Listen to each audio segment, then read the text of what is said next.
Os que trouxeram a Bíblia, abram-na comigo sem perca de tempo no livro do Êxodo. Êxodo, capítulo de número 12.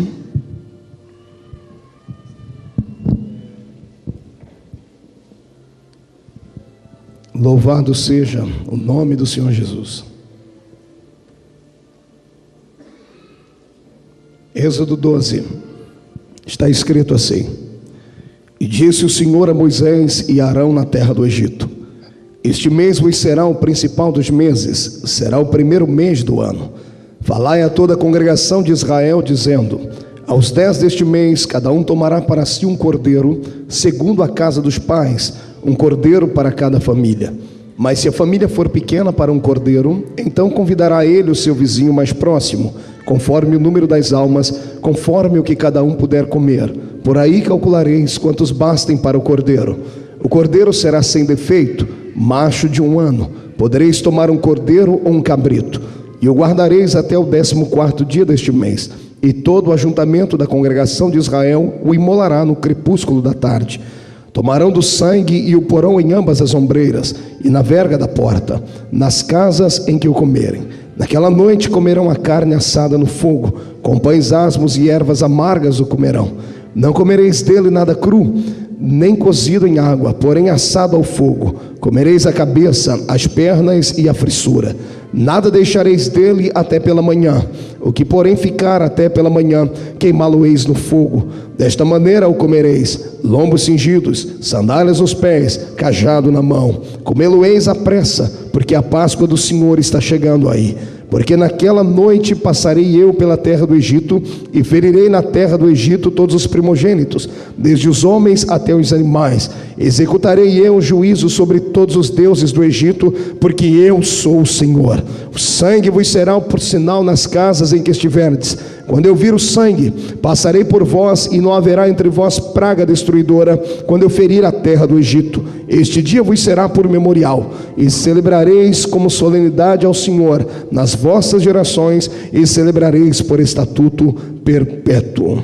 Amém, igreja? Fecha a Bíblia, coloque no banco, pegue na mão da pessoa mais perfumada do seu lado.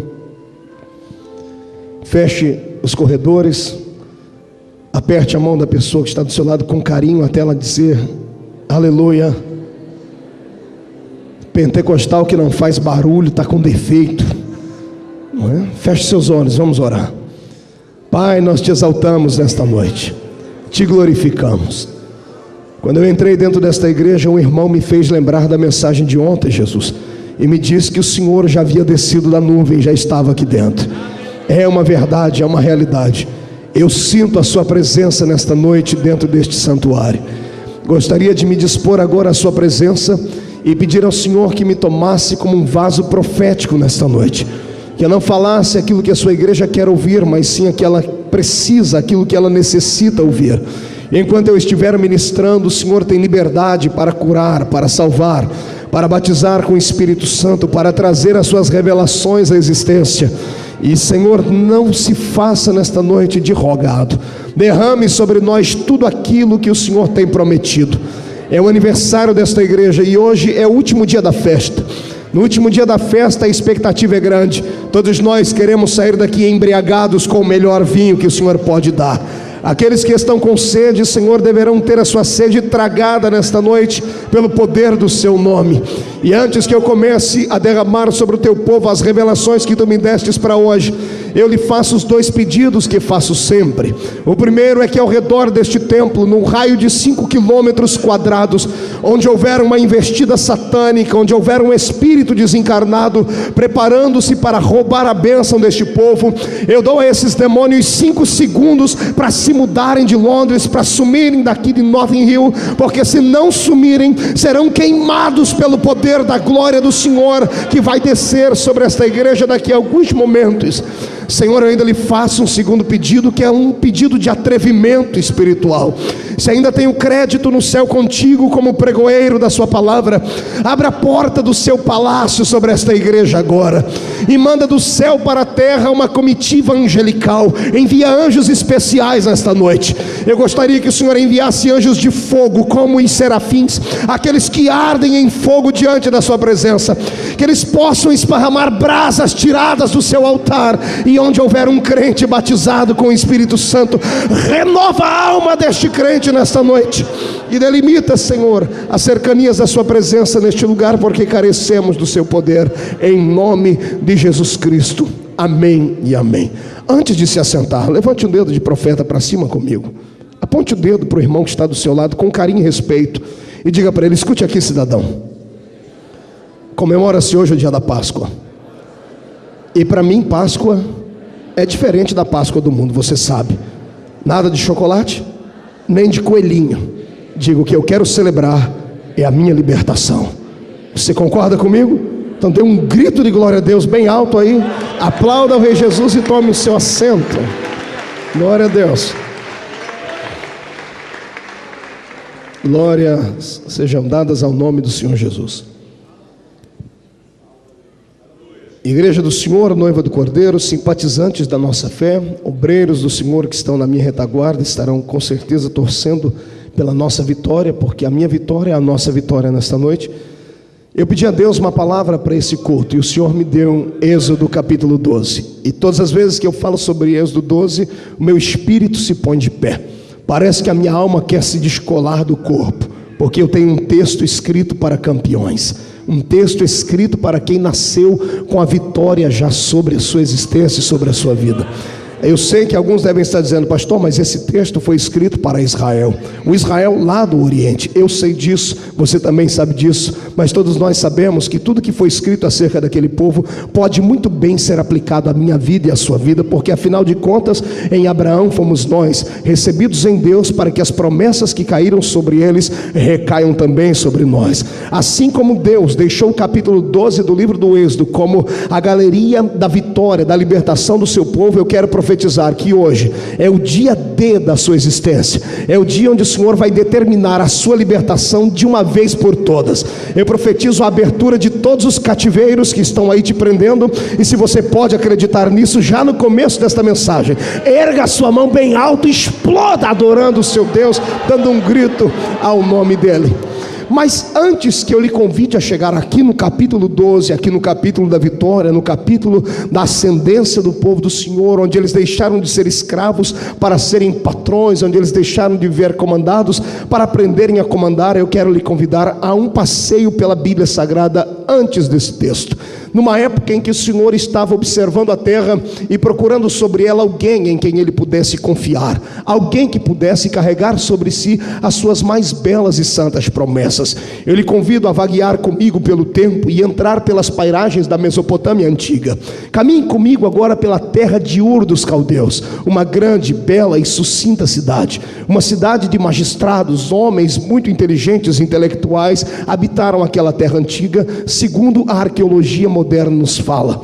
Mas foi bem nesta terra, na mãe de todo o paganismo antigo, nas cercanias de Babilônia, ali por certeza bem próximo aos lugares onde foi erigida a Torre de Babel, num lugar muito antigo, muito distante de nós no tempo, mas tão perto de nós nas coisas naturais da existência, porque se lá nascera toda sorte de paganismo, hoje vivemos um paganismo tremendo neste planeta onde vivemos. Quando eu olho para Ur dos Caldeus, eu fico imaginando a tristeza do coração de Deus, saber que ele deu aos homens uma terra, deu a eles promessas, deu a ele o seu espírito, deu a este homem a sua experiência, e esses homens agora trocaram a glória, o fulgor da glória deste Deus para adorarem criaturas que o homem havia imaginado na sua memória e transformado em imagens. Imagine você que foi em Ur dos Caldeus que nascera o traslado entre o homem deixar de adorar o Senhor eterno para adorar coisas efêmeras. Foi ali que nasceu os cultos aos pseudos deuses do mundo antigo, quem sabe Baal, Astarote, Azera, Marduk, os deuses da Mesopotâmia, deuses em uma mistura entre animais e seres humanos, daqueles a quem os egípcios acabaram pegando uma carona e construíram assim os seus grandes santuários, numa terra maldita, numa terra abandonada pelo Espírito de Deus, porque os homens haviam lhe trocado por coisas naturais. Pois bem, é ali que eu começo a ver a minha Bíblia se concretizar, é ali que eu começo a ver as promessas do Senhor acontecerem. Há um versículo bem cá no Novo Testamento que diz que onde abundou o pecado, pode muito bem superabundar a graça. E foi no meio de uma terra pagã, onde os homens não conseguiam mais enxergar o seu Deus, que no meio de uma multidão perdida, Deus consegue encontrar um homem. A bem da verdade, não sei se era um homem, se era uma adolescente ou se era uma criança, mas todavia eu tenho certeza de dizer que ele era muito inteligente, era mais inteligente do que os demais que estavam ali, porque os outros companheiros, familiares, adoravam a deuses de prata, deuses de pedra, deuses de ouro, deuses que tinham olhos mas não viam, tinham boca e não falavam, tinham ouvidos e não podiam ouvir, pés e não caminhavam. Mas esse homem, não sei se homem, garoto, adolescente, quando olhava para aquelas imagens, o seu espírito transcendia e a sua imaginação ia muito além, e ele com certeza dizia: deve haver alguém muito maior do que esse pedaço de pedra que está aí, deve haver alguém muito maior do que esses que são me apresentados, porque para sustentar este universo, pela força de um poder invisível, deve ser um Deus que é muito maioral, que não pode caber em uma parede de uma casa. E eu não sei quem encontrou quem, eu não sei se foi Abraão que encontrou Deus, ou se foi Deus que encontrou Abraão, mas a minha felicidade está em saber que tanto Abraão quanto Deus pegaram um na mão do outro e saíram em rumo a uma terra prometida, em rumo a uma terra de sonhos, e isto é louvor para que podamos agora glorificar o nome de Jesus Cristo.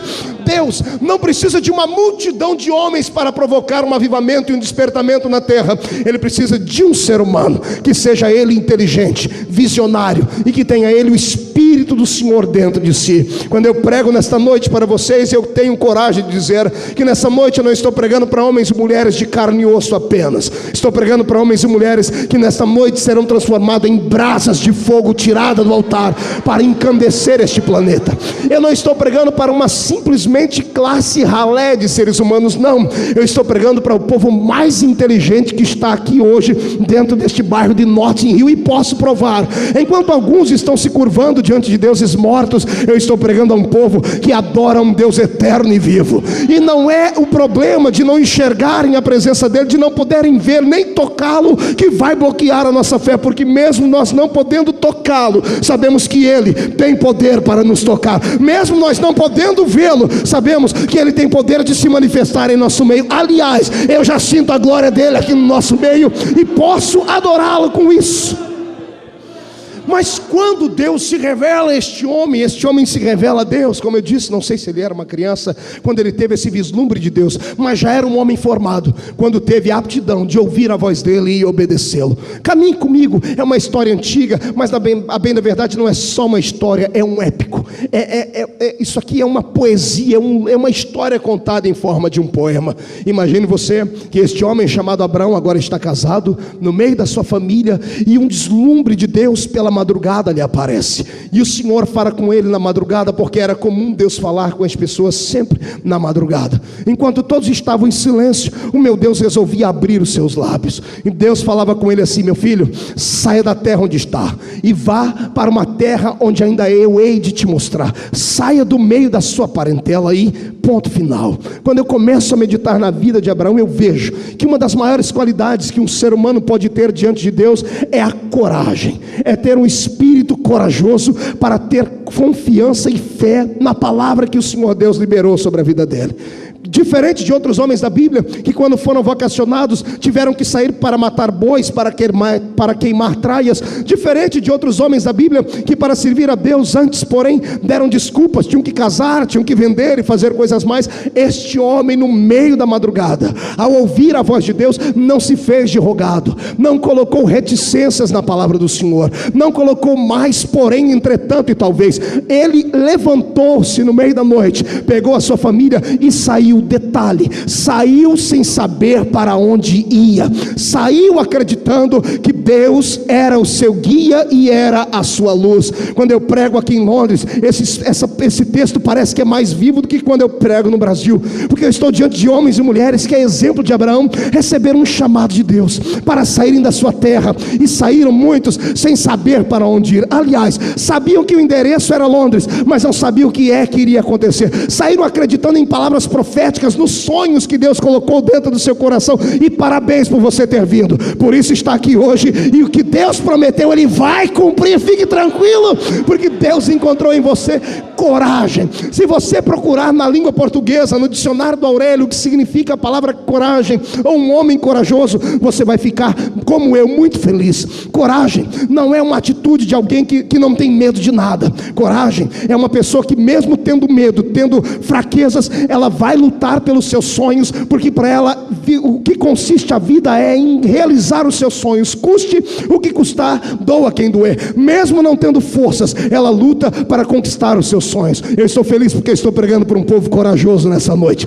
Estou pregando para pessoas que não tinham condições, não tinham pessoas que podiam lhes receber nessa terra, não tinham dinheiro, não tinham ninguém para lhe dar um tapinha nas costas, mas vieram, acreditaram. Por isso estão dentro dessa igreja hoje, porque agora fazem parte de uma nova promessa, a promessa de uma igreja que vai incendiar a Europa toda pelo poder da graça e da glória do Senhor. Quem pode acreditar nisso? Levantar a mão direita para o céu e dar um belo e sonoro grito de glória a Deus. Deixa-me ver, quem faz isso?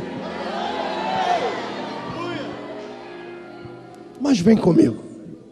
Abraão sai, e sai em busca dos sonhos de Deus. No meio do caminho, naturalmente o sono vem, e toda a família que está agora no meio do caminho, indo para não sabem onde, param para dormir. Eu penso que o próprio Deus, pastor Darkson e companheiros que estão na minha retaguarda, ficou assustado, assombrado com a vida daquele homem. Um homem que não fez questões, não perguntou, não colocou situações na frente. Ele saiu sem saber para onde ir, como a Bíblia nos diz. Deus está tão alegre, está tão feliz de ter encontrado um homem como esse, que o próprio Deus o acorda de noite, no meio da noite. O Senhor vem e diz a ele: Abraão, acorde. E Abraão está acordado.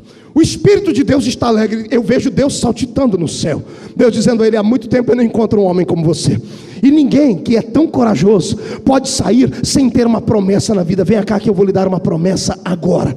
Eu imagino Abraão já com o coração afoito, o coração acelerado, e o Senhor diz para ele: Abraão, vou lhe fazer uma promessa, uma necessidade que tu tens, e eu vou lhe dar isto, e você vai receber isso no seu tempo, em vida ainda.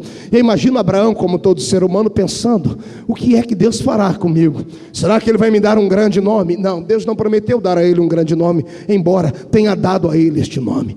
Deus também não prometeu dar a ele riquezas, embora tenha enriquecido na terra. Mas a promessa de Deus era muito maior.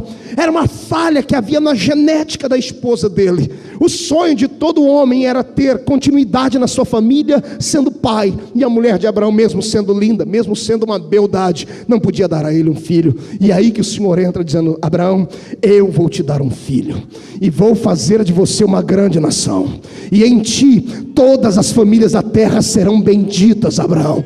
Eu penso que Deus esperava um glória a Deus de Abraão. Deus esperava um grito. Mas de repente os olhos de Abraão estão se similando, estão brilhando. A silhueta do sorriso de Abraão vai se desvanecendo, porque ele esperava, penso eu, algo muito maior. Mas Deus está prometendo uma coisa que é humanamente impossível, que a ciência não tinha como dar, que nada, naturalmente falando, poderia levá-lo a acontecer aquilo que Deus havia falado. Abraão não desdenhou de Deus. A minha Bíblia diz que ele não se fez de rogado, não teve medo dessa promessa. Ele também não questionou Deus, também não duvidou com a sua boca. Mas como era um ser humano, eu tenho todo o direito de imaginar que por dentro ele tenha ficado um pouquinho atordoado. Assim como você que veio a esse culto e daqui a pouco vai me ouvir profetizar sobre a sua vida, que Deus vai abençoar a sua vida, vai lhe enriquecer nessa terra. Assim como eu vou começar a profetizar daqui a pouco que este câncer que está no seu corpo vai ter que sair para dar lugar ao Espírito de Deus que vai lhe dar saúde.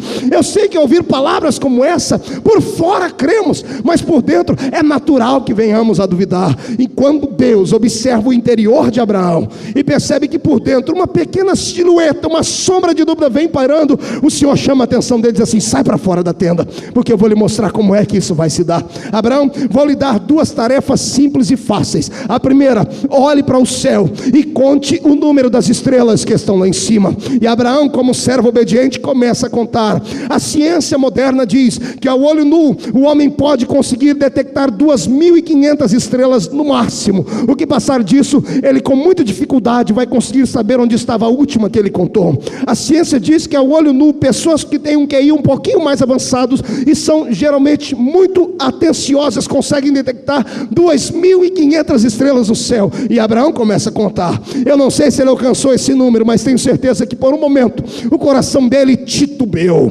Por um momento seus olhos devem ter marejado, porque a primeira tarefa que Deus lhe dá, ele não consegue fazer. Eu imagino ele com voz embargada dizendo: Deus, me perdoe, eu não sou o homem que tu queres, porque tu me destes uma tarefa tão simples, aparentemente falando, e eu não estou conseguindo contar as estrelas do céu. Olhe para o céu comigo, veja Deus agora dando uma gargalhada na eternidade, sorriso colgate nos lábios dele, Deus batendo palmas dizendo: Abraão, era isso que eu esperava de ti, porque se tu conseguisses contar a estrela, alguém poderia contar as minhas promessas na sua vida, mas como você não conseguiu contar as estrelas, jamais contarão toda a glória que eu darei à sua existência e à sua vida.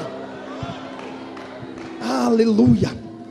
Abraão está meio tonto ainda e só diz: conte agora a areia da praia, Senhor, eu não vou nem tentar, porque é infinitamente maior do que as estrelas que estão no céu. O Senhor diz: pois bem, assim é a minha promessa sobre a sua vida, tudo que eu falo eu cumpro, porque eu sou Deus, vou lhe dar, vou fazer, e não tenha dúvida jamais em toda a sua existência. E eu abro um parênteses para falar com você, brasileiro, que aqui está, para você que é meu irmão em Cristo Jesus e vive debaixo de promessas de Deus. Se eu perguntar a esta igreja de uma maneira global, quem é que tem uma promessa de Deus na vida ainda por realizar, será que alguém teria coragem de levantar a mão e mostrar? Quem tem uma promessa de Deus na sua vida ainda não realizada? Levante ela. Não, mas não levante como quem está caído, levante com quem está esperando, como quem está aguardando. Olha lá, tem uma irmã com duas mãos levantadas, é porque ela tem mais de uma promessa. Então erga a sua mão, porque um profeta vai falar agora aquilo que Deus prometeu para a sua vida. Amado, não tem demônio no inferno, não tem anjo no céu, não tem homem na terra capaz de roubar. A promessa é uma realidade. Você não verá a morte até essas promessas acontecerem na sua vida. Quem crê nisso, dê um grito de glória ao nome do Senhor. Creia. Poderíamos estar aqui reunidos no número de grandes fiéis, mas estamos aqui com fiéis que são pentecostais. Diga para o seu irmão: pentecostais. Não, faça biquinho para falar e com coragem, diga: pentecostais. Somos pentecostais, somos carismáticos por espírito. Temos uma tendência muito grande a crer naquilo que é impossível. E estamos sempre esperando que o incrível nos envolva e aconteça. E parabéns por isso. Esta fé é genuína, é verdadeira. Herdamos elas dos apóstolos da Bíblia Sagrada. Sendo você um pentecostal, você tem que crer nas promessas que o Senhor te deu, mais do que qualquer outra pessoa. Ainda que Deus diz que vai abrir uma porta e nem parede você consiga ver, eu quero que você creia que nem que Deus tem que mandar uns anjos pedreiros construir uma parede só para colocar uma porta para você passar. Ele vai fazer, porque Deus é grande. Eu sei que existem promessas, ainda mais os profetas do Senhor que se levantam e profetizam tantas coisas boas, e algumas que temos até medo de dizer, falam para a gente, e nós temos dificuldade em acreditar. Isso me faz me reportar agora à época em que morava lá no interior de São Paulo, lá na Vila Tatu, lá naquela cidadezinha pequena, naquela igrejinha pequena onde congregava. Nós tínhamos uma irmã lá, pastor Wesley, chamava Irmã Maria de Paula. A Irmã Maria de Paula era muito simplória, uma mulher muito simplesinha, não sabia nada da língua portuguesa, e quando vinha falar com a gente, chegava a doer os ouvidos. E um dia, eu lá numa consagração, ela levantou, olhou para mim, e o Senhor tomou ela em profecia, mas num português tão ralé, que eu vou ter aqui que melhorar para você entender, porque eu tive dificuldade de entender o que ela profetizava para mim. E ela disse assim: meu filho, chegará um tempo na sua vida, em que eu vou lhe usar, e vou lhe dar o dom da palavra, e você irá pregar em muitos lugares ao mesmo tempo. Quando ela disse isso, o presbítero da igreja, que não entendia nada de teologia também, mas achava que era um conhecedor grande, levantou e repreendeu a irmã Maria de Paula e disse a ela que aquilo era mentira, porque primeiro, eu não era onipresente, só alguém que é onipresente pode falar em vários lugares ao mesmo tempo. Mas quando ela falou, queimou o meu coração. O meu intelecto não entendeu, mas o meu espírito ficou cheio de Deus. Eu fui renovado, eu falei em línguas, eu fui para casa, eu falei, mas será que aquela mulher mentiu? Mas ela é tão simplesinha. E o tempo passou. Não é que um dia desse eu tive que encontrar a irmã Maria de Paula e dar uns 2 beijos na bochecha dela e falar para ela, Deus usou a sua vida naquele dia. Por quê? Já explico. Primeiro, eu não sabia que Deus me daria um ministério com CDs e fitas de vídeo. Eu estou pregando aqui agora, por causa do fuso horário. Sabe Deus onde é que eu estou pregando nesse exato momento? O ano passado recebemos no Brasil um troféu, ganhamos o CD de ouro, 100 mil cópias de mensagem vendida em um ano. Então só Deus sabe onde é que eu estou pregando uma hora dessa e ainda continuo pregando aqui. Isso porque Deus é fiel, o que Ele promete, Ele cumpre. Você está entendendo isso? Eu quero que você pegue Satanás e os demônios que andam soprando no seu ouvido, dizendo que você vai voltar humilhado para a sua terra, dizendo que você nunca vai alcançar os seus sonhos. Quero que você pegue este Satanás, esfregue o focinho dele no chão, chute o mulambo dele para o inferno e acredite nas promessas que Deus te deu, porque Ele é maior. Creia, creia, suba comigo, venha à presença do Deus que tem tudo para lhe dar. Deus escreveu uma história para você e não escreveu uma história de derrota. Deus não escreveu páginas e mais páginas da sua vida de depressão, opressão e sofrimento como você vem levando. Eu quero que você tire a visão das coisas naturais e tente enxergar como Abraão. Saia sem saber para onde vai. Veja como quem vê o invisível. Em nome do Senhor Jesus eu profetizo que o meu Deus abrirá diante de ti hoje uma porta tão imensa que aqueles que te olhavam de cima para baixo, te humilhando, te chamando de louco, de esquizofrênico, de paranoico, se quiserem te enxergar a partir de hoje, terão que comprar binóculos, colocar nos olhos, porque terão que ver você voar na força das águias, alcançando os seus sonhos. Adore a Deus.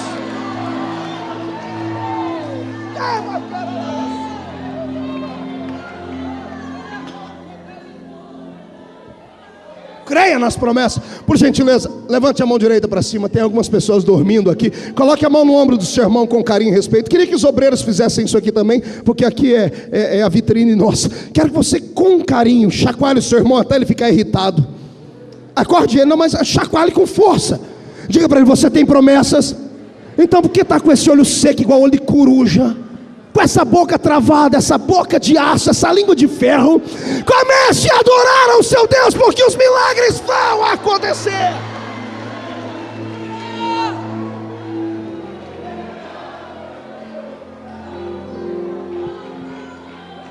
Ei, glória. E a promessa está dentro de Abraão. E o camarada acredita tanto nas promessas que numa briga com alguém da família dele, chegou num ponto, numa encruzilhada da vida, que só tinha uma bela campina e uma montanha pedregosa. E ele olhou para o cidadão e disse assim: escolhe para onde você quer ir. E imagina a disputa, o outro dizendo: mas o senhor é mais velho. O senhor, não, para mim, onde eu for, Deus irá comigo. Não sou eu que corro atrás da bênção, é ela que tem que correr atrás de mim, porque eu vivo debaixo de promessas. E o Deus que prometeu vai cumprir. O cidadão foi para a campina verdejante, e esse outro acabou indo para a montanha. E lá na montanha ele acabou sendo abençoado, porque quem está debaixo da mão de Deus, há prosperidade. As coisas boas do Senhor lhe correm, acabam por segui-lo. E eu profetizo em nome de Jesus que começa uma época assim na sua existência aqui em Londres. Mas vem comigo. De Abraão temos o seu filho Isaque nascendo. De Isaque temos o seu filho Jacó. E Jacó teve 12 filhos. Diga para o seu irmão: 12 filhos. Agora eu vou falar uma coisa bela e santa. Dos 12 filhos que ele tinha, um filho lhe era especial. É possível um pai ter filhos especiais? É possível o pai amar diferente um filho ou outro filho? Eu tenho 3 filhas. Eu acho isso impossível. Eu não consegui fazer isso na minha vida, amar um filho mais do que o outro. Eu os amo igualmente. Amo minhas 3 queridas filhas de forma igual. Se tivesse que morrer pelas 3, eu morreria pelas 3, porque o amor que tenho por elas é imutável. Mas algumas delas às vezes acabam me surpreendendo. Surpreendem-me com carinho, surpreendem-me com a dedicação. Karen tem 9, Kathleen tem 3, Camille tem 2. Camille é um docinho. Essa me surpreende sempre. Esses dias eu cheguei em casa cansado, estava bravo, irado com algumas coisas que haviam acontecido. Quando eu abri a porta com as duas bagagens, ela olhou para mim, veio correndo desse tamanhozinho, toda cambaleando, agarrou a minha perna e deu 2 beijos na minha perna, olhou para mim, ajoelhou no chão, levantou aqueles 2 olhões, parece 2 pérolas, 2 jabuticaba, e fez assim, miau, miau. Cadê o som do teclado que eu não escuto? Eu vou lhe dar um cascudo na cabeça, companheiro. Eu disse, miau. Eu falei, ela me quebrou inteirinha. Ela disse, papai, agora eu sou o seu gatinho. Acabou. Eu amo as 3, mas todas as vezes que eu falo, cadê o meu gatinho? Ela, onde ela está, ela grita, miau. Por quê? Porque essa herdou parte daquilo que eu tenho. Sensibilidade e humor. É muito brincalhona. As outras duas são mais sisudas, mas essa é muito parecida comigo. Jacó tinha 12 filhos, mas ele tinha um que era muito parecido com ele. Ele tinha um que era o retrato do pai. Aliás, havia herdado o dom que o pai havia herdado. Jacó era aquele, lembra? Que quando fugiu de Esaú, deitou no meio do deserto, por falta de travesseiro, colocou uma pedra, e quando estava dormindo, sonhou um sonho de Deus. Ele viu o céu abrindo, uma escadaria descendo do céu. Ele viu anjos que subiam e anjos que desciam diante dele. Ele repassou isso à sua família, falando sobre a linguagem dos sonhos e das promessas. E não é que esse filho herdou o mesmo dom que o pai. Estou falando de José. José herdou o dom que o pai tinha. José herdou o dom de sonhar. E todo pai fica muito feliz quando ele encontra um filho especial. Ele acaba tendo esse filho por xodozinho dele. Eu, quando olho para uma igreja como essa, fico às vezes tentando não adivinhar, porque quem adivinha quem tem espírito ruim, né? Mas eu fico tentando imaginar qual desses crentes que estão aqui na minha frente e qual desses obreiros que estão aqui atrás de mim, que são os tidos por xodozinhos de Jeová. Quais são aqueles que Deus trabalha mais por eles? Parece que Deus pega na mão deles e faz eles saltar muralhas com tanta propriedade, com tanta alegria. Você já percebeu isso? Tem gente que parece que é mais íntimo de Deus, por isso a gente corre até ele e fala, irmão, ora por mim, porque parece que a sua oração chega primeiro do que a minha lá em cima. Pastor, mas Deus não faz acepção de homens e mulheres. Exato, Deus não faz acepção de homens e mulheres para usar, não, Ele não faz acepção de homens e mulheres para salvar. Para salvar ele salva rico, pobre, gordo, magro, negro, branco, mas para usar na sua casa, ele só usa aqueles que são um pouquinho parecidos com eles, aqueles que têm mais sensibilidade. Está entendendo isso? É por isso que Deus essa noite tem uma palavra especial para quem é xodó dele aqui. Os xodózinhos de Jesus Cristo, por gentileza, dê mais um brado e um grito de glória a Deus aí.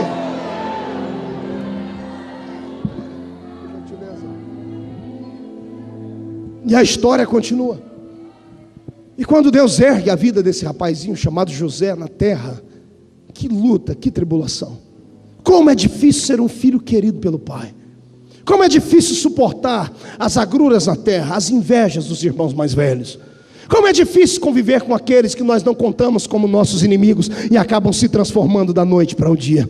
Os maiores inimigos do homem, tenho eu descoberto nesta minha caminhada de 9 anos como ministro do Senhor, não estão no púlpito da igreja. Os maiores inimigos que eu tenho, às vezes, não estão nem nas fileiras de Satanás. Os maiores inimigos que eu tenho são aqueles que conviveram comigo, aqueles a quem eu chamo de irmão, aqueles com quem eu reparti parte da minha existência, aqueles que sabiam dos meus sonhos e que, ao invés de aplaudirem os meus sonhos, fizeram cisternas rotas e me jogaram dentro dela. Não há nada mais duro para a vida da gente quando alguém pode e acaba conseguindo nos magoar. Aliás, só tem o poder de magoar a gente aqueles a quem a gente ama.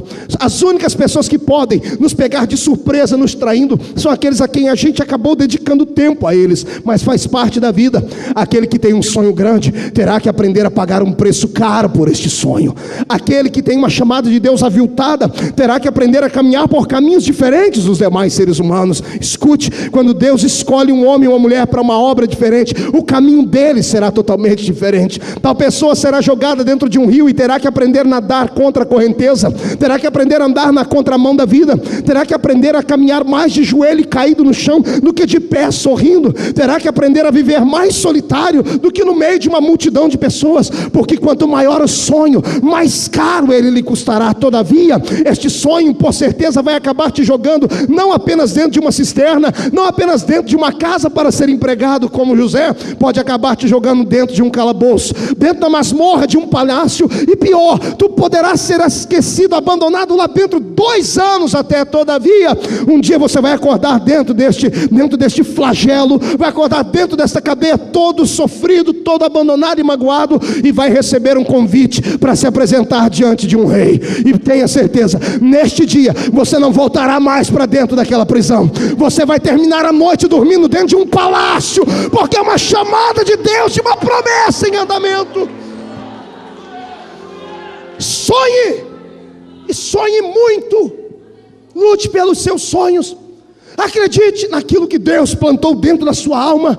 Não deixe almas pequeninas que estão dentro da igreja, fantasiados de cristãos, mas que na realidade não são, não têm essência, não têm vida com Deus, roubarem aquilo que Deus te deu. Não deixe pessoas que dizem que são seus amigos e seus irmãos, quando lhe ouvem falar das suas histórias, dos seus sonhos, se levantam contra você dizendo assim: pare com isso, volte para a terra, pise no chão. Ei, você pode pisar no chão, mas não tire a sua face de diante do trono de Deus. Está entendendo? Se tem uma coisa que Deus ama nos homens, é quando Ele pode encontrar homens que detenham aquilo que Ele tem no céu. Eu tenho no céu um Deus que é sonhador.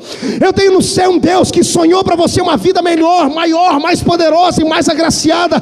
E queira Satanás ou não, queiram os homens ou não, eles terão que sucumbir quando verem Deus te exaltar, quando assistirem o seu levante no meio do deserto, quando verem Deus fazer um banquete diante de ti, e eles sentados no pó, na terra, e o Senhor te dando na boca aquilo que você tanto necessita e deseja. Eu profetizo que este ano é o ano do seu jubileu, é o ano da sua Páscoa. Satanás, que colocou grilhões nas suas mãos, já tem que dar um jeito de quebrar esses grilhões, porque o tempo da liberdade está chegando nessa terra. Quem pode adorar a Deus, faça!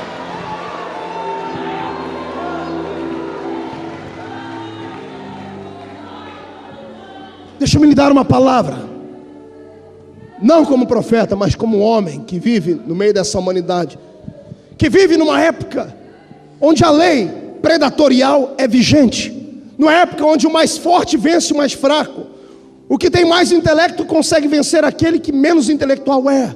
Deixa-me dizer uma coisa: se você não acreditar em você, ninguém vai acreditar. Se você não acreditar que podes conquistar aquilo que Deus planejou para ti, você continuará sendo um crente como é, uma pessoa debilitada, entristecida, volúvel. Vai continuar vindo à igreja de domingo a domingo, vai envelhecer sentado nos bancos, vai sempre ficar alegre apenas ao ver o seu irmão prosperar, e esse que está do seu lado e que tem o dom de sonhar e vai lutar por ele, você vai ter que assistir Deus exaltá-lo, e daqui uns dias ele estará aqui no meu lugar pregando, e você continuará aí perene, continuará aí parado, com sombras em cima da sua vida. Pastor, mas e os traumas e as coisas que fizeram contra mim? Isso tem que ser colocado debaixo da cruz de Cristo, e você tem que olhar para cima em nome do Senhor Jesus. Eu profetizo que nenhum passado fará sombra sobre o seu futuro. Está entendendo isso? Eu profetizo em nome de Jesus Cristo que a cruz de Cristo, ela tem poder muito maior do que você pensa. As maldições que repousavam sobre ti um dia foram carregadas à cruz por Jesus. Você está leve. Levante voo nessa noite. Peça para Deus colocar asas nos seus pés e voe. Acredite no seu potencial em nome de Jesus. Creia. Sonhe. Volte a sonhar. Volte a imaginar as coisas que Deus tem feito, as coisas que Deus lhe prometeu um dia. Não pare, não titubeie, não pense, não fique parado no meio de um caminho sem saber para onde ir. Por favor, erga o teu espírito hoje. Glorifique a Deus com a sua fé. Glorifique a Deus acreditando nele. Diga: Senhor, humanamente falando é impossível, mas eu vou jogar sobre ti as minhas ansiedades. Eu vou colocar na sua presença. Senhor, eu não quero mais ficar brigando com o invisível. Eu quero crer que o Senhor pode me conduzir até lá, e Deus vai lhe levar. E se prepare, há uma carruagem na porta desta igreja hoje à sua espera. Há uma carruagem de fogo, em nome de Jesus eu profetizo isso. Ela vai romper os sonhos e vai te dar a realidade. Se você pode acreditar nisso, pelo menos um ato de fé, tire o pé do chão para glorificar o seu Deus agora, e volte a sonhar.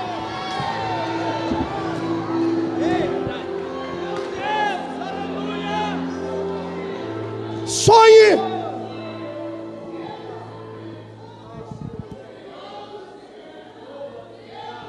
O mundo é dos fortes. O mundo é daqueles que têm condições de superar as coisas que são insuperáveis. Está entendendo? Se você ficar olhando para o seu espelho todos os dias e chorando com pena de si mesmo, se você continuar tendo dó de si mesmo, você será um ser humano derrotado sempre. Ah, pastor, mas o senhor fala isso porque o senhor não foi humilhado, o senhor não foi jogado dentro das traças. Ah, você não me conhece. Um dia desses, agora quarta-feira, na minha formatura, lá na minha cidade, depois que eu recebi o diploma de doutor em divindades, eu estava dizendo a um público de umas 600 pessoas no teatro da cidade, e dizia: eu aprendi com a vida que o passado somos nós quem temos poder de dominá-lo. Não dá para apagar o passado. Nós não somos um robô, nós não somos um computador que temos uma teclinha chamada delete. Você pode selecionar tudo que você não gostou e apagar. Não dá para apagar o passado. O único que tem o poder de esquecer o passado é Deus. Nós não temos esse poder. O passado sempre virá de volta à nossa mente. Então você tem que aprender a dominar o seu passado. Já que não dá para apagar ele, tenta reeditar ele. A diferença do seu futuro será em como você olha para o passado. Se você olhar para o passado com pena de si mesmo, você será pequenino, será sempre capacho. Agora, se você olhar para o seu passado e tentar transformar ele em algo muito maior, você tem que pegar toda a tristeza do passado e transformar ela em gana, em desejo de vencer. Está entendendo isso? Eu me lembro quando tinha 7 anos de idade. Escute essa história, talvez valha encaixar em alguma área da vida. Eu ganhei do meu pai uma caixinha de engraxar sapato. Eu tenho ela até hoje lá no meu escritório. Às vezes quando eu estou meio atordoado, eu peço para trazer a caixinha na minha sala e fico olhando para ela. Hoje ela é tão pequenina, mas um dia ela foi tão pesada para mim, machucava o meu ombro. E eu me lembro que tinha um senhor perto da minha casa, que ele era um homem muito abastado e rico, e eu fui engraxar o sapato dele. Ele tinha 14 pares de sapato, então todo sábado eu ia engraxar os sapatos dele. E às vezes nem precisava engraxar, mas ele fazia isso só para me ajudar financeiramente. E eu me lembro que um dia eu estava engraxando os sapatos dele, era a hora do almoço, e ele sentou na varanda com os filhos, estavam almoçando, e o filho dele, o menino, estava muito atribulado. E ele começou a brigar com o filho dele, porque o filho dele não queria comer. E ele começou a dizer para o filho dele, balbuciando palavras. Ele falou baixinho, mas eu consegui captar. Já viu, criança é muito curiosa. Eu ficava engraxando o sapato e com as anteninhas ligadas. E eu ouvi tudo que ele disse naquele dia. Ele disse para o filho dele assim: filho, você tem que aprender a dar valor no que tem em casa. Olha, você tem um pai, você não precisa trabalhar. Seu pai é um homem de bem na cidade. Você estuda na melhor escola. Você tem a melhor comida para comer. Ele diz: você está vendo aquele garoto ali? Você quer ser como ele? O pai dele disse isso para ele: você quer ser como ele?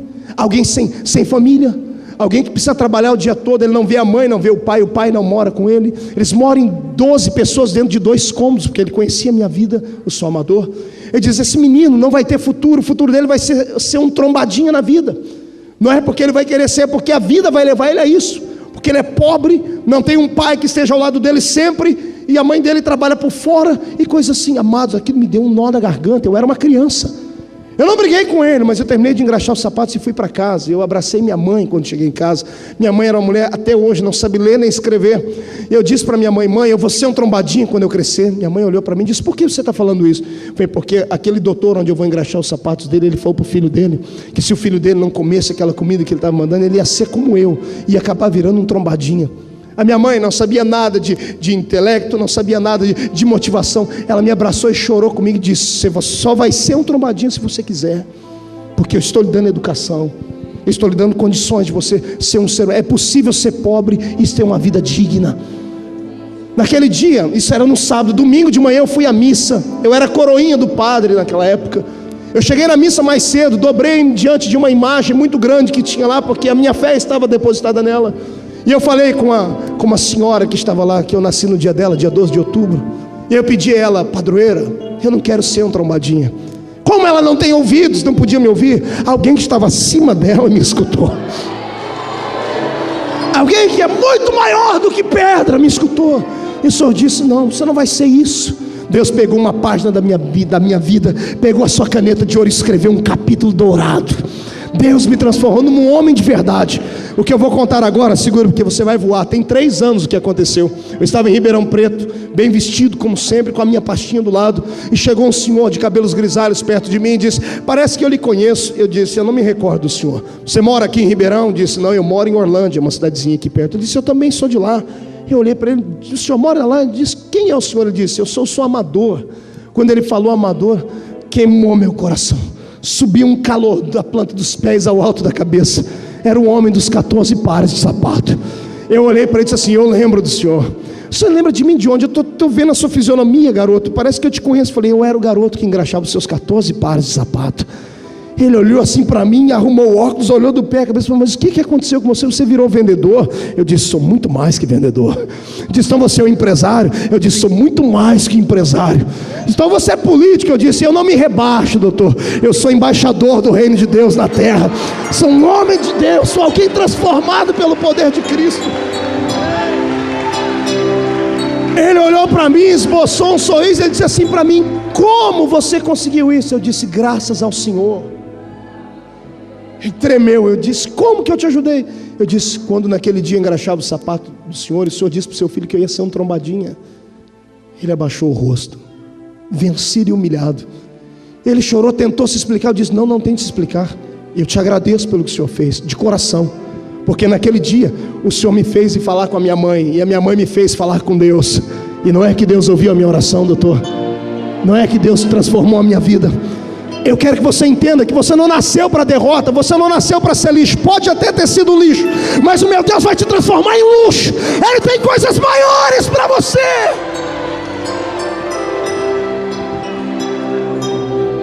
Você vive debaixo de promessa, crente. Você não é comum.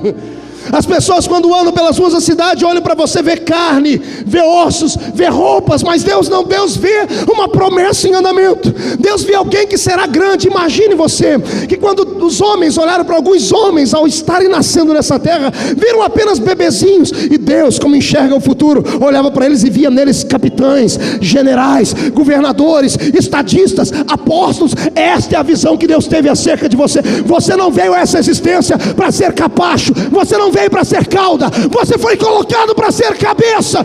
Se você pode exaltar a Deus por isso, faça. Vem, sonhador. E a história continua. José vai para o Egito.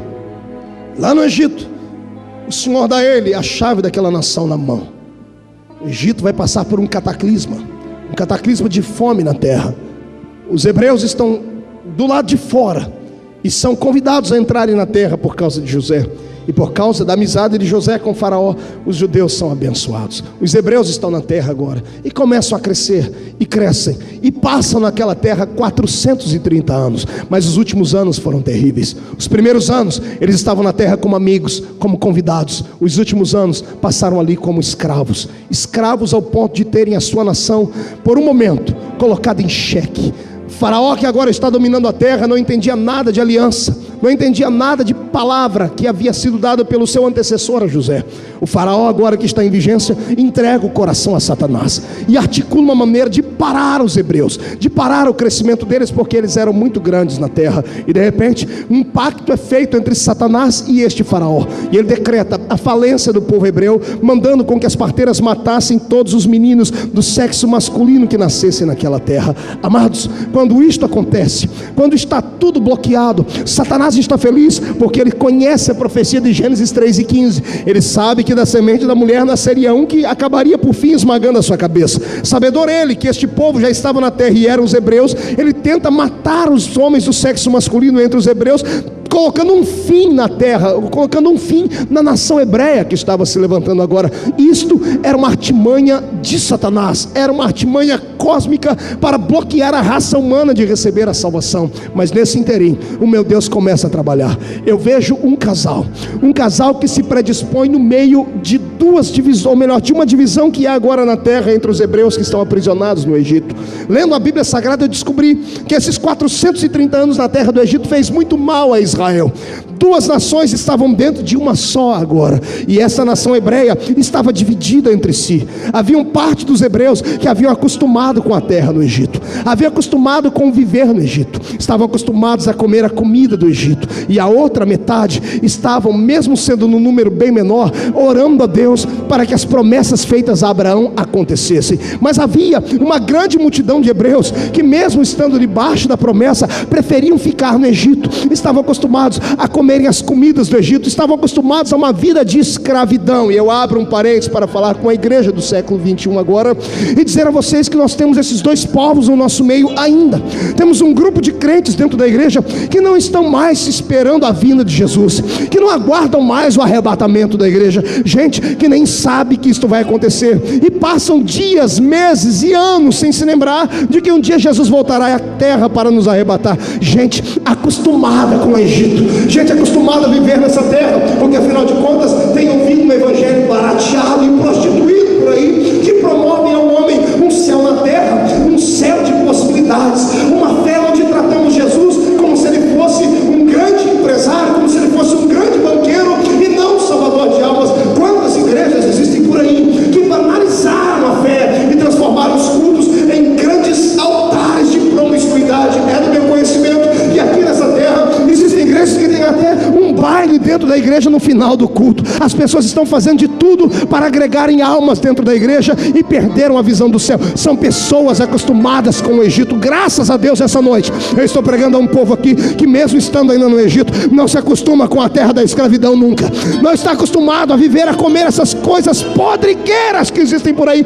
Eu não quero mais comer pepino, não quero comer cebola, não quero comer alho. Eu quero comer maná fresquinho do céu. Eu tenho saudade da eternidade da graça. Ah, Jesus. Pois bem, mas esses que não queriam, ou melhor, estavam acostumados com o Egito e não se preocupavam, eram contrapostos ao outro grupo que era pequenino, mas que todos os dias ao dormir, quer seja machucado, com as mãos cheias de calos, diziam: Deus, onde está a promessa feita a Abraão, a Isaac e a Jacó? E não é que da tribo de Levi Jesus encontra um casal corajoso, que tem coragem de burlar a lei por um momento, tem coragem de se contrapor a Faraó e ter um filho em uma época que não se podia ter. E o filho vem, e de repente o filho que nasce é um menino. A coragem primordial de Anrão e de Joquebede parece que de repente são postos à prova, e de uma coragem magnâmica eles se transformam em covardes, pelo que eu leio a Bíblia. Todos conhecem a história. A minha Bíblia diz que pai e mãe ficaram com o menino 3 meses. Diga para o seu irmão, 3 meses. Diga, 3 meses depois, o menino foi posto dentro do rio Nilo. E olhe para cá, pelo que eu leio a Bíblia, quem pôs o nome no menino não foi a mãe e o pai dele, fora a mulher do Egito, fora a filha de Faraó. O dia que eu li isso, a minha alma subiu, pastor Gabi, e eu perguntei: Deus, como pode um pai e uma mãe terem um filho e não dar nome para ele? Por que será que não deram nome para o menino? Você já se perguntou isso? Pergunte ao seu irmão: por que será que não deram nome para ele? 3 meses de vida tinha ele e não tinha um nome ainda. Ei, primeiro, porque aquela família, mesmo tendo coragem de gerar um filho, passaram 9 meses atribulados, vendo outras pessoas serem coagidas. Nesse inteirinho começaram a pedir a Deus que lhes desse uma menina. Então todo pai e toda mãe está preparado para colocar o nome num filho quando sonha com ele. Eles sonhavam nesse momento com uma menina, e quando veio o menino, não tinha um nome para dar a ele. Não bastasse isso, eu penso que não deram nome àquele menino, porque mesmo sabendo que ele nasceu, ele não viveria muito tempo. O tempo na terra seria pouco para ele, porque ninguém acreditava que ele iria sobreviver. Vamos dar um tapa na nossa alma e acordar o nosso espírito agora. O que tem de gente aqui dentro que quando nasceu, ninguém acreditou em você. O que tem de gente que aqui que quando nasceu de novo em Cristo, nem os pastores acreditaram em você. Te negaram o nome de pastor, te negaram o nome de evangelista, não foi? Te negaram o nome de cantor, não acreditaram que você seria um grande homem, uma grande mulher de Deus. Acabaram te jogando dentro de um rio. Fique tranquilo, se esses que te geraram não te aceitar, alguém lá na frente vai cuidar de você, dentro de um palácio ainda, só para você ter uma vida um pouquinho melhor que a deles. Aleluia. Se ninguém acredita em você, eu volto a repetir, não querendo ser redundante, mas já sendo, há um Deus do céu que acredita em você. Está entendendo isso? Quando Moisés nasceu, quando a mãe e o pai olharam para ele, o pai viu um problema, a mãe viu um outro problema, porque aquele menino, se ele permanecesse vivo e alguém descobrisse, a família toda iria morrer. Como foi que enxergaram você quando você nasceu, literalmente falando? Quando eu nasci de um aborto mal feito, e nasci ainda para ajudar de um adultério. história. Quando meu pai viu que minha mãe estava grávida de mim, ele convidou a minha mãe a fazer um aborto. E aliás, minha mãe era maestra em fazer abortos. Ela já sabia fazer aborto em todas as mulheres da cidade praticamente. Ela tem no currículo dela mais de 150 mortes de bebês, porque ela tinha o dom de fazer anjos. A mulher que aborta bebês. Quando meu pai viu que ela estava grávida, ele não se preocupou tanto. Ele disse: olha, mate esse aí também, arranque esse bebê de você. E ela tentou uma vez, tentou duas vezes, foi parar no hospital várias vezes sangrando. O médico dizia para ela: esse aí é forte, ele não quer morrer não. E a minha mãe voltava para casa, esmurrava a barriga. Meu pai chamava ela de vagabunda e de tudo, mas ela: mata isso, porque isso é um problema. O meu pai me via como um problema, mas o Senhor que fez os céus e a terra me via como um gigante na terra, capaz de amarrar Satanás e expulsá-lo deste planeta. Eu quero, em nome de Jesus Cristo, que você receba um tratamento na sua alma hoje. A partir de hoje, não olhe para o passado, não olhe para quem não acredita em você, não olhe para as palavras de maldição que lançaram contra você. Acredite no que está escrito aqui: ainda que o seu pai e a sua mãe te abandonem, todavia eu te adoto por meu filho, eu te tomo pela mão direita, tu és meu.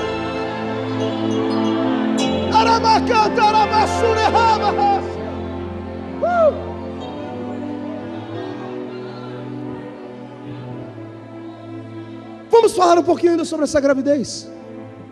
Joquebede e Anrão não estavam grávidos de um homem apenas, estavam grávidos de um avivamento. Estavam grávidos de um líder que traria o maior avivamento que Israel conhecera. E cá para nós, olha o que o Espírito está fazendo vir na minha mente. Toda gravidez, ela é complicada. Toda gravidez acaba roubando a beleza. Toda gravidez deforma. E não bastasse deformar, toda gravidez ainda acaba provocando ânsias. Não é assim? Pois bem, todas as vezes que Deus está para fazer gerar um avivamento na igreja, todos aqueles que querem esse avivamento, estão grávidos dele, acabam ficando deformados, acabam perdendo o brilho que os outros queriam que ele tivesse, acabam perdendo os amigos, porque afinal de contas a pessoa está diferente. E não bastasse isso, tal pessoa ainda vai começar a sentir ânsia porque não vai querer comer mais as coisas horríveis que tem comido. Pessoas vão querer comer coisas maiores, estar perto de Deus, vão ter desejos que os demais homens naturais não têm. Eu profetizo em nome de Jesus agora, e por favor não me leve a mal, que esta igreja em Londres, a Assembleia de Deus em Londres, está grávida de um avivamento, pastor Wesley. Eu profetizo que cada homem, cada mulher aqui dentro agora, estão grávidos de um maior avivamento que esta terra poderá ver, poderá já ter visto. Eu profetizo que esta igreja vai ficar deformada, muitos não vão querer se aproximar dela. Todavia, não olhe para a aparência, porque o que está sendo gerado nela é maior, é mais belo, é poderoso, vai mudar uma geração toda.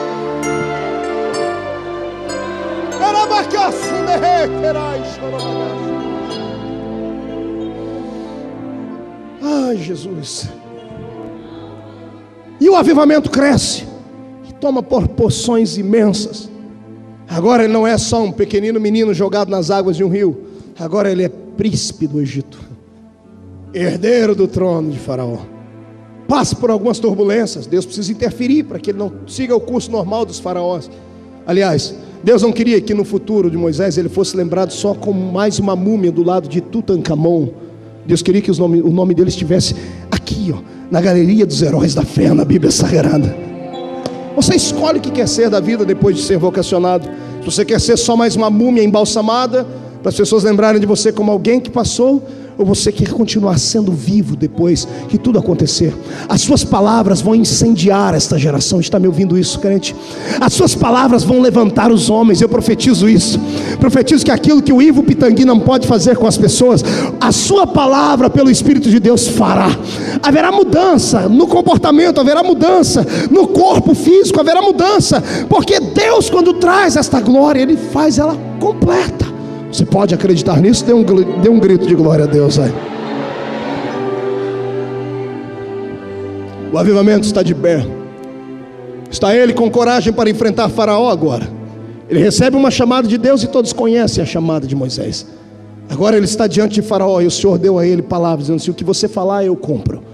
E ele libera sobre o Egito 10 palavras, não de maldição, mas de juízo, porque aquele Faraó era intransigente demais. Começamos com as águas do rio Nilo se transformando em sangue, e terminamos com o pior, a morte dos primogênitos, homens e animais. No dia em que Moisés libera esta palavra profética sobre o Egito, dizendo: Se não deixares o meu povo ir embora daqui, os seus filhos morrerão. Moisés se retira com Deus, e Deus o chama num canto e diz: Moisés, prepare o povo. Por quê, Senhor? Porque é chegado o tempo da liberdade. Moisés, nesse primeiro mês do ano, no 14º dia, tu convidarás o povo. Cada um deverá tomar um cordeiro. Este cordeiro deverá ser de bom tamanho, para que as famílias possam dele se alimentar. Cada família terá que ter o seu cordeiro. Olhe para o seu irmão e diga: quer ser livre? Diga: quer definitivamente ser livre? Diga: sua família precisa de um cordeiro. Olhe para cá e vamos aplicar isso aqui. E por favor, prepare o lombo, porque eu vou bater. Olhe para cá. Como é que anda a presença do Cordeiro de Deus dentro da sua família? Como é que anda a glória de Deus dentro da sua casa? Ou você faz parte daquele grupo de crentes que no século 21 só se lembram de Deus dentro da igreja? Qual é o lugar que Cristo tem ocupado dentro da sua família? O que é que Ele representa para a senhora, para a senhorita, para o senhor, para o jovem que aqui está? Está na hora da igreja voltar a começar os seus cultos dentro de casa. Está na hora dos crentes não virem para a igreja apenas esperando alguma coisa acontecer aqui dentro. Está na hora de nós termos as experiências com Deus dentro do nosso lar. A igreja é uma extensão do seu lar. Está entendendo isso? Sabe por que às vezes o céu fica de bronze dentro da igreja? Não é porque o pregador é ruim ou porque a música não subiu. É porque chegamos carregados dentro da igreja. Chegamos vazios de Deus. Brigas, porfias, intrigas. Colocamos os nossos olhos naquilo que não prestam. Passamos dias como verdadeiros mundanos dentro de casa. E só nos santificamos quando passamos por aquela porta e entramos aqui dentro. E aí Deus tem dificuldade de abrir o céu. E quando o céu está aberto, já deu 9 horas, temos que ir embora. Está na hora de nós consertarmos o altar da nossa casa. Quem concorda comigo aqui? Começa a glorificar a Deus. Então vai lá, senhorita, senhora que está aqui dentro me ouvindo, que tal a senhora hoje ainda, antes de dormir, abrir o seu guarda-roupa e voltar a olhar a sua roupa e pedir a Deus que lhe dê roupas santas, roupas de mulher que pode ter compromisso com Deus? Que tal o senhor garoto, ao invés de ficar cuidando do seu corpo nas academias de Londres, ficando aí parecido com o Brad Pitt, com esse cabelo parecendo que a vaca deu uma lambida por cima, todo parecido com o Mauricinho de Jesus, começar a cuidar da sua alma dentro de casa, como cuida do seu corpo físico? Que tal o senhor homem que está aí bonito, com esse terno novo, com esse sapato brilhante, voltar a tratar a sua família como trata a igreja aqui dentro? Porque aqui dentro tu és uma bênção, em casa é uma maldição. Está na hora de voltarmos a ter compromisso com o Cordeiro do Senhor dentro de casa.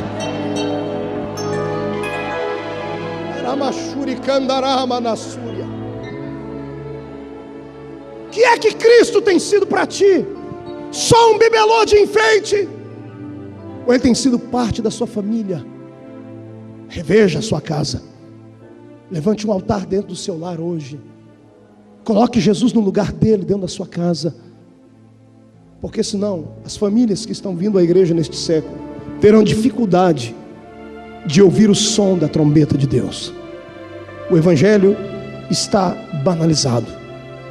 A santidade nos foi roubada. Transformamos os nossos cultos em espetáculos. E precisamos de agitadores de água para trazer o povo a um nível de emoção. Está na hora de revermos os nossos preceitos. Está na hora de olharmos para Cristo como Ele é. Quer ser liberto? Então pegue um cordeiro e coloque dentro da sua casa. Sem a presença de Jesus não há libertação. Está entendendo isso? Deus continua a dizer: Moisés, pegue o cordeiro no crepúsculo da tarde, diga ao povo que o imole. Imolando o cordeiro, pegue o sangue. Os homens peguem o sangue, e enquanto as mulheres estiverem assando o cordeiro, peguem este sangue. E por favor, Moisés, coloque o sangue nos umbrais da porta.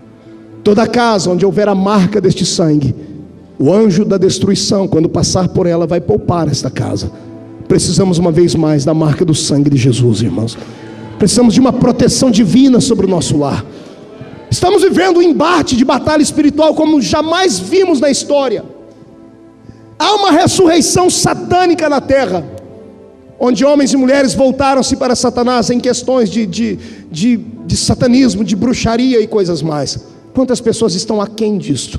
Vocês vivem num país completamente tomado pela bruxaria. É deste país a senhora que escreveu Harry Potter, não é? É daqui da Inglaterra. J.R. Tolkien. Não, J.R. Tolkien foi o que escreveu o outro livro. Pois bem, é aqui neste país. Há bruxarias por todos os lugares desse lugar. Se a igreja não se preparar espiritualmente, Se não houver marcas proféticas na minha vida e na sua, amado, coisas ruins começarão a acontecer. Bloqueios espirituais já estão acontecendo. Você está entendendo isso? Se você pode começar a compreender isso, dê um passo de fé hoje. Eu sou assembleiano roxo. Aprendi coisas lindas acerca da Bíblia. Mas deixe-me lhe falar uma coisa. Hoje eu quero lhe dar um conselho. Hoje é um conselho do pastor Marco. Os companheiros depois podem me perseguir, podem puxar minha orelha se quiser, mas eu quero dar um conselho a você aqui. Se você tem fé, chegue na sua casa hoje. Naquela época eles passaram sangue nas portas da casa. Pegue um vidro de azeite, ore com ele e marque a sua casa. Coloque azeite nas portas da sua casa, na janela. Pastor, isso é misticismo? Não, isso é fé. Consagre o seu lar a Cristo. Consagre o seu lar a Deus. Consagre os seus filhos a Deus. Satanás não vai poder nem se aproximar da cama do seu filho, porque eu profetizo a partir de hoje uma proteção de Deus naquele lugar. Então adore a Ele. Levantemos um exército hoje para enfrentarmos Satanás. Não é brincadeira. Pode me questionar teologicamente, mas eu não estou falando sobre simplesmente atos teológicos tratados. Eu estou falando de experiências, sentidos, fé. Creia, demarque, e Satanás não se aproximará da sua casa. Creia nisso? Dê mais um grito de glória a Deus aí. Moisés, pois não, senhor. Quando assarem o cordeiro, Moisés, vocês vão ter que comer o cordeiro, que eu acho lindo. Deus está convidando a gente para sair do Egito e já está fazendo um churrasco por antecipação. Deus é tremendo. Deus está convidando um povo para um churrasco. Você está preparado para uma festa com Deus? Então prepare um churrasco hoje. Se prepare para comer um churrasco. Olha para o seu irmão e diga: se prepare para comer um churrasco, porque a festa vem antes da liberdade. Hoje nós vamos cantar aqui neste lugar, porque a vitória não será dada amanhã nessa terra. Ai, aleluia. Você gostou do churrasco? E quem é que não lembrou agora da picanha lá do Brasil? Quem é que não lembrou agora de uma costelinha assada, de um cordeirinho assado com molinho de hortelã por cima? Oh, glória a Deus. Fui renovado agora. Agora esse churrasco é diferente. Diga para o seu irmão: é diferente. Pergunte para mim: por quê, pastor? Não ouvi. Porque geralmente quando fazemos churrasco, pegamos a melhor parte da carne para comer. Pegamos um lugar que tem carne, e que tem carne saborosa. Esse churrasco, o Senhor disse para eles: vocês vão comer o cordeiro inteiro. Cadê o teclado? Quando eu preciso dele, ele some. Nesse churrasco, você vai ter que comer a cabeça do cordeiro, com miolo, olhos, língua e tudo. Vai ter que comer os pés do cordeiro, com os cascos fendidos e tudo mais. Vai ter que comer a frissura do cordeiro, a buchada dele, inteirinha. E não pode jogar nada fora.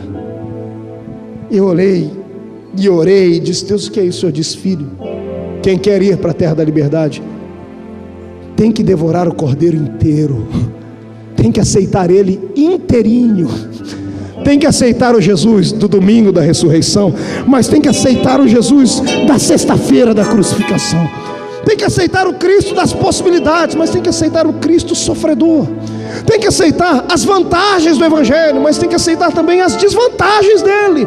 Pastor, existe desvantagem no Evangelho? Humanamente falando, existe sofrimento, perseguição. Seremos chamados pelos homens de loucos, ignorantes, truculentos, coisas horríveis falarão acerca de nós. Mas se quisermos sair deste Egito e irmos para a terra prometida, temos que abraçar Jesus por inteiro. Eu não quero apenas o Cristo que tem poder para me libertar da chama do fogo. Eu quero o Cristo que, mesmo me vendo ser decapitado, me aguardará no céu para me dar uma coroa de glória. Quem quer este cordeiro, dê um grito de glória.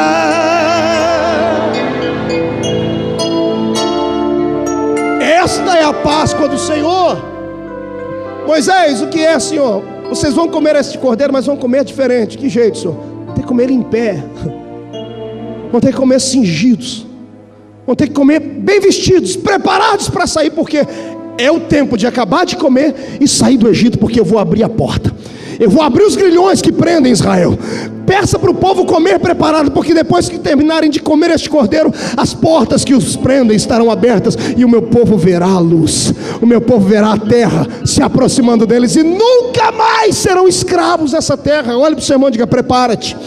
É rápido, diga para ele: prepara-te, cinja os seus lombos, coloque o capacete da salvação na cabeça, coloque um sapato de fogo no pé e vem, porque hoje é a noite da liberdade. Vem. E lá vai o povo, e se levanta. Os filhos do faraó estão mortos, o filho do faraó está morto, os filhos do Egito estão mortos, os filhos dos animais estão mortos. O faraó mandou uma palavra para Moisés: leva o teu povo daqui, vão sacrificar ao Senhor seu Deus no meio de onde vocês quiserem, mas saiam daqui. No meio do caminho o faraó ainda grita assim: ô Moisés, abençoa a minha vida, Moisés. Os seus inimigos terão que reconhecer que quando Deus escolheu, Ele lhe escolheu para abençoar, para ser bênção. Aqueles que te perseguiram vão pedir uma bênção para ti. Vai bastar saber se você vai ter coragem de abençoá-los ou não. Mas a porta está aberta, e lá vai todo mundo saindo. E no meio do caminho o povo vai saindo, e Deus vai falando com Moisés: Moisés, pois não, Senhor, diga mais uma coisa ao meu povo, e eu quero que isso eles escrevam nas tábuas do coração deles. No dia da liberdade, no ano em que eu os colocarei na minha Páscoa, eu executarei juízo contra os deuses do Egito. Essa palavra pode não ter muito sentido para você, mas eu vou te explicar. Existe outro Deus além do Senhor? Só 3 pessoas responderam. Eu vou perguntar de novo: existe outro Deus além do Senhor? Não. Que deuses são esses? Que Deus diz aqui no verso 12, dizendo a Moisés: eu executarei juízo contra os deuses do Egito. Deuses com D minúsculo. O Senhor está falando aqui para eles que Deus iria destruir os demônios que aprisionavam a vida daquele povo, que atormentavam eles como homens, que roubavam deles as promessas, que tiravam deles o ânimo de ficarem de pé. Está entendendo? Pois bem, assim diz o Senhor para a igreja Assembleia de Deus de Londres: eu executarei juízo contra os deuses dessa terra. Sabe, Zé Pilintra, Zé Pilantra, Exu Caveira, Tranca-Rua, feiticeiro, encantamento, poder das trevas, nenhum desses poderes fará sombra mais sobre a sua vida. Profetizo em nome de Jesus que o meu Deus os pegará com mão forte e os jogará dentro do limbo do inferno, porque o seu caminho estará livre. Ei, se prepare para receber uma palavra pentecostal agora. Eu profetizo que quando chegares na rua da sua casa, os demônios que cercavam aquele lugar para que não houvesse espírito, nem promessa, nem poder, nem cura, estarão com as malas arrumadas, esperando você dizer para eles: get in here, saiam daqui, porque a partir de hoje quem manda aqui é a graça, a glória. Estamos num tempo de liberdade. Cresça. Se seu espírito já estiver como o meu, nós vamos voar agora. Cresça, porque o meu Deus te deu autoridade para amarrar e repreender os demônios que estão atormentando a sua família no Brasil. Nesta noite iremos orar pela liberdade da nossa terra, iremos orar pela liberdade da nossa família. Não me interessa onde os seus irmãos estão, se estão lá no sertão do meio do nada, se estão no sul, no norte, no centro-oeste do país, onde eles estiverem, pelo poder da fé que sairá da sua voz daqui a pouco, serão libertos, cadeias serão quebradas, doentes voltarão a ficar com saúde. Eu profetizo que até mortos ressuscitarão. Quem acredita que este é o ano da liberdade, fique de pé para adorar.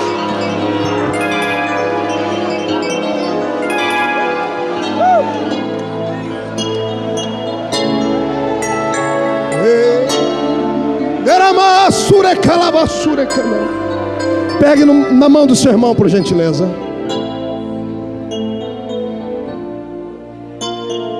Aleluia. Essa é a nossa Páscoa, visitante. Esta é a Páscoa deste povo. Quando nos lembramos da nossa libertação e quando acreditamos que essa libertação ainda pode acontecer agora. O povo está indo para o meio do mar. Deus está conduzindo o povo por ali. Haviam outros caminhos, mas Deus está levando o povo para o meio do mar. E Moisés está questionando: por que por aqui, Senhor? O Senhor diz: porque não adianta libertar você dos seus inimigos, eu tenho que destruí-los. tenho que destruí-los para eles nunca mais perseguirem vocês. Havia uma questão pessoal de Deus com aquele faraó. Era uma coisa pessoal. Quando a Bíblia diz que Deus endureceu o coração daquele faraó, há uma explicação por isso. O pecado dele foi gravíssimo. Quando ele tentou matar os filhos dos hebreus, ele estava pactuado com Satanás para bloquear a salvação para a humanidade. Havia uma questão pessoal. Deus queria destruir aquele homem porque ele se entregou aos espíritos de encantamento. Deus agora está dizendo: eu vou destruir esse povo, mas eu tenho que levar vocês ali. Eles vão achar que ali vão poder pegar vocês, Moisés. Vão pensar que vão poder fazer uma emboscada contra vocês, mas eu estou na frente, fique tranquilo. Moisés chega na frente do mar, fere as águas se partem e o povo atravessa o mar. Respire um pouquinho agora, porque o que eu vou falar é muito lindo. O povo atravessa o mar. Deus abriu o mar para quem passar? Diga: Israel.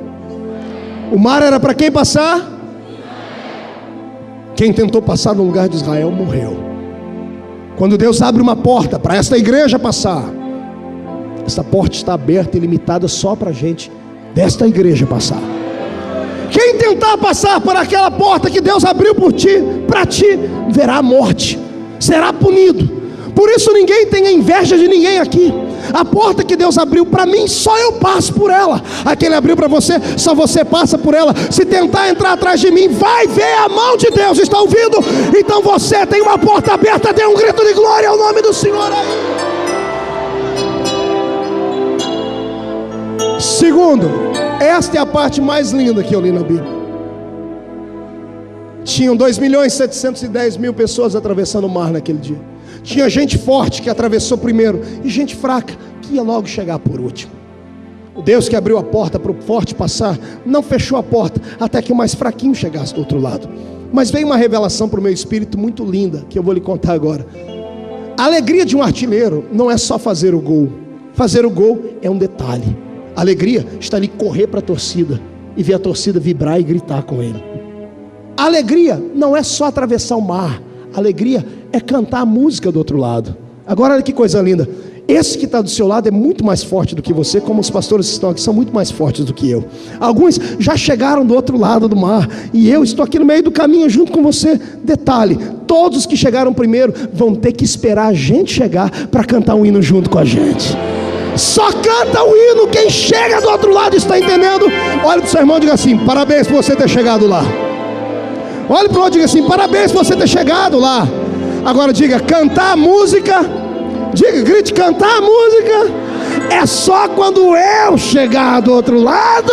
Então adore ao seu Deus.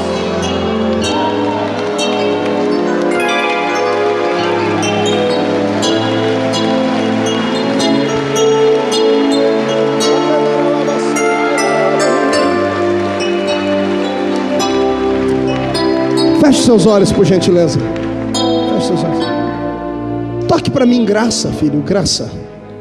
Feche seus olhos. A igreja está muito cheia, mas eu não posso deixar de fazer essa oração hoje. É um convite diferente. É difícil de ser atendido, mas se você tiver coragem de atendê-lo, eu quero saber onde estão os homens e mulheres aqui hoje, que não querem mais ser escravos de nada nem de ninguém. Gente que quer liberdade na terra. Gente que está cansada de ver os seus sonhos serem frustrados. Gente que está choroso. Essa semana já quase comprou a passagem para ir embora para o Brasil, porque o diabo disse que essa terra não é a terra dele. Eu quero saber se você tem coragem de dar um passo de fé. O espaço é curto, mas se aproximar aqui perto desse altar, porque eu quero orar com você hoje. E eu vou profetizar que hoje é o dia da sua Páscoa. Aleluia. Nós vamos comer o cordeiro aqui dentro. E quando você sair lá fora, você já estará a caminho da sua terra prometida. Eu profetizo isso em nome de Jesus. Venha. Venha. Fique em pé aqui nessa escada. Venha. Pastor Alexandre, me ajude aí. Venha. Dê um passo. Isso, vem chorando. Aleluia. Eu te dou graça. Vem, Israel. Muitas graças. Os que estão cansados do Egito, venham.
de tudo ali.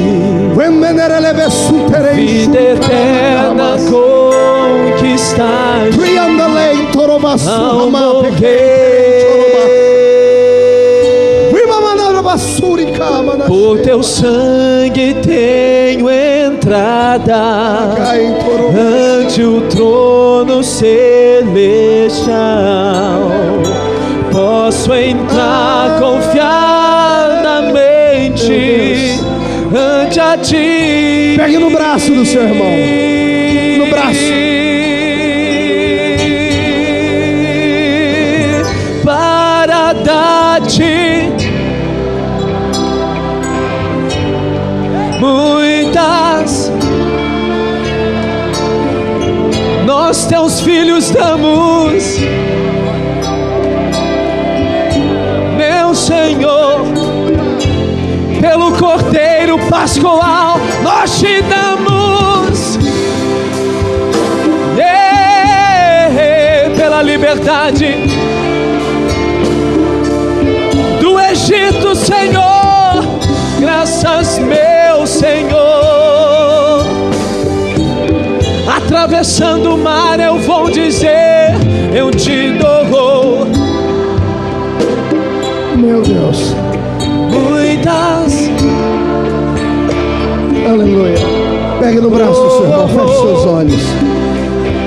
Vamos orar, Senhor. Vamos orar.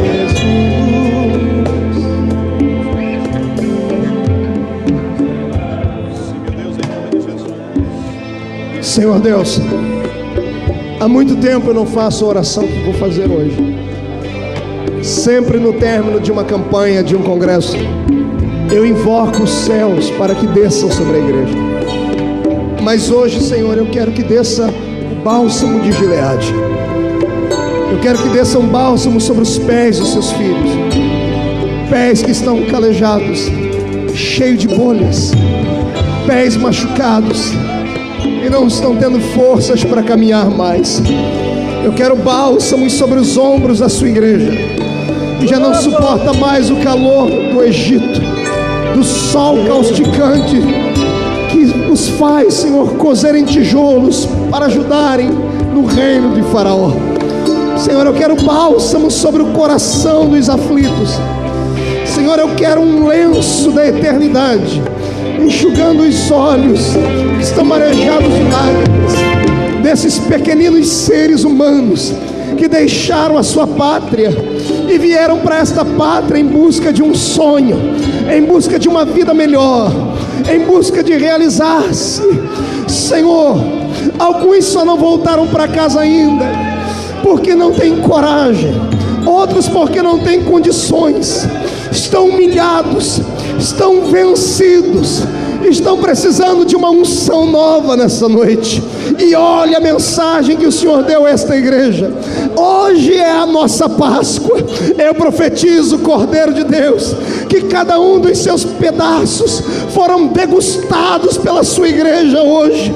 Quer seja a parte boa, saborosa, quer seja aquela com ervas amargas, nós nessa noite nos alimentamos de Ti, Jesus.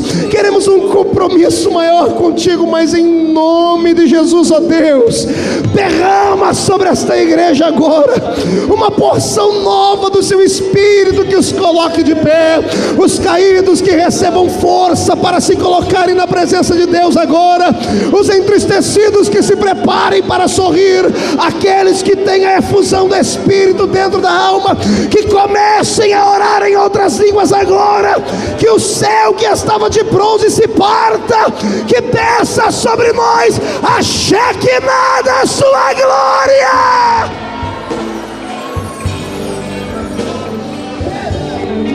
Meu Deus, ajuda esse companheiro que está aqui na tribuna, que não consegue ver os seus sonhos concretizados e realizados. Ajude, Senhor, aos muitos engraxates que estão na minha frente, que ouviram palavras de maldição como aquela que eu ouvi, que ainda o seu espírito não foi treinado, estão sofrendo com embargos de Satanás. Toda a maldição herdada e adquirida, toda hoste de Satanás que recebeu alimento em sacrifício dentro de encruzilhadas para bloquear a alma desses que estão aqui dentro, eu dou a vocês, demônios, 5 segundos para sumirem daqui, porque a partir de agora um incêndio da glória de Deus descerá sobre esta igreja. Todo crente receba agora graça, poder, glória, unção de Deus agora. Aleluia. Aleluia. Em Maranda Chuberras. Aleluia. Em nome do Senhor Jesus, meu Pai.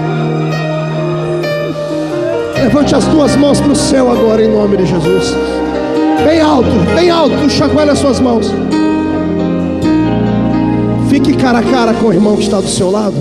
Quero trazer. Cuidado com os saltos aí, hein? Para não machucarem ninguém. Levante as duas mãos para o alto. Olhe para o seu irmão e diga: eu cansei de pepino e de cebola. Diga: eu quero maná. Diga: eu quero o mar vermelho aberto. Eu quero a minha terra prometida. Fala para o seu irmão: me ajuda. Um abraço o seu irmão agora e profetiza sobre ele. Aleluia. Oh, não vou deixar que contaminem minha mente. Abrace. Não vou dar brechas, pois é isto que o diabo quer. Mas vou ocupar a mente com as coisas lá de cima. Não vou entregar os pontos, não.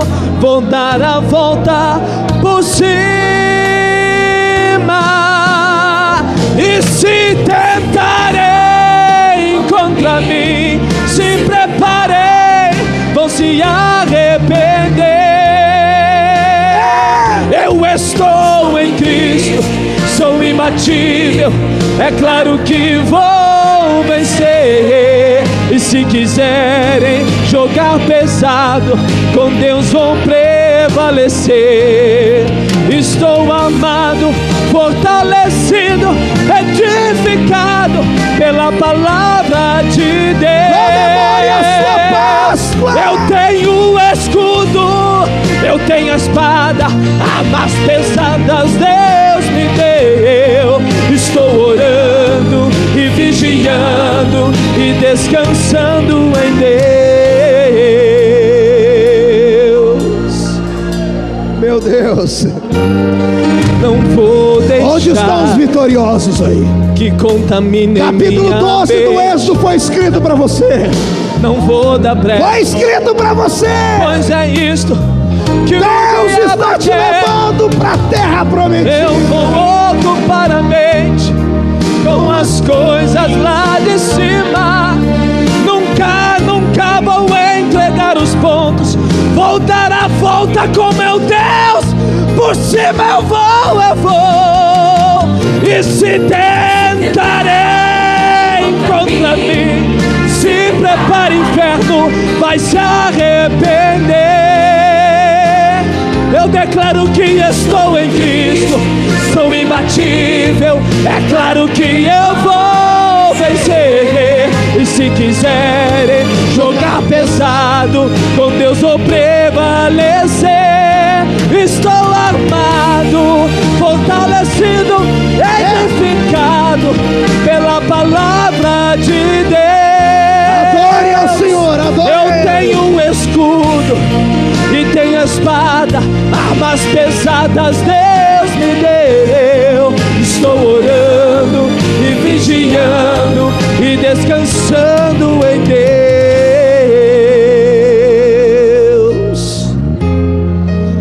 Onde canto e valassúria mandas. Viva darai torologosui ramaracheta. Incendeia essa igreja, Jesus, agora!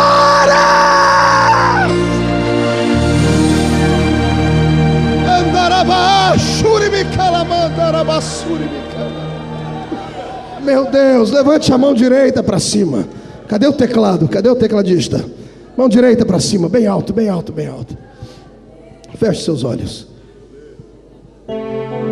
Em nome de Jesus Cristo,